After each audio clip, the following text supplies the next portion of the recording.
ऋषिकेश में गंगा जी के किनारे एक संत रहा करते थे। वह जन्मन थे और उनका नित्य का एक नियम था कि वह शाम के समय ऊपर गगन चुमे पहाड़ों पर भ्रमण करने के लिए निकल जाते और हरि नाम का कीर्तन करते जाते। एक दिन उनके एक शिष्य ने उससे पूछा, बाबा आप हर रोज़ इतने ऊंचे ऊंचे पहाड़ों पर भ्रमण हेतु जाते हैं, वहाँ बहुत गहरी गहरी खाइयाँ भी है और आपको आंखें से दिखाई नहीं देता, क्या आपको डर नहीं लगता अगर कभी पोलर खरा गए तो? बाबा ने कुछ नहीं कहा और शाम के समय शिष्य को साथ ले चले। पहाड़ों के मार्ग में थे तो बाबा ने शिष्य से कहा, जैसे ही कोई गहरी खाई आए तो बताना।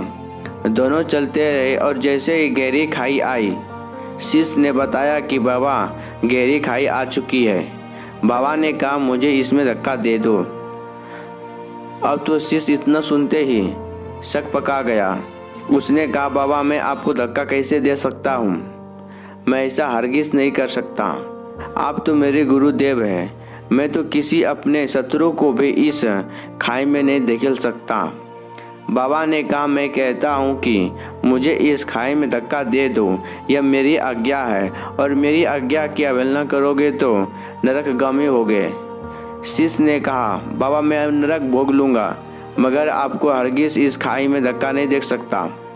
तब बाबा ने शिष्य से कहा, अन बालक, जब तुम जैसा एक साधारण प्राणी मुझे खाई में नहीं धकेल सकता तो बता मेरा मालिक भला कैसे मुझे खाई में गिरने देगा? वह कभी भी किसी को गिरने कैसे देता?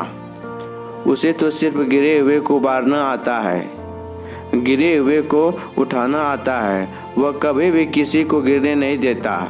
वह पल पल हमारे साथ है, बस हमें विश्वास रखना होगा उन पर।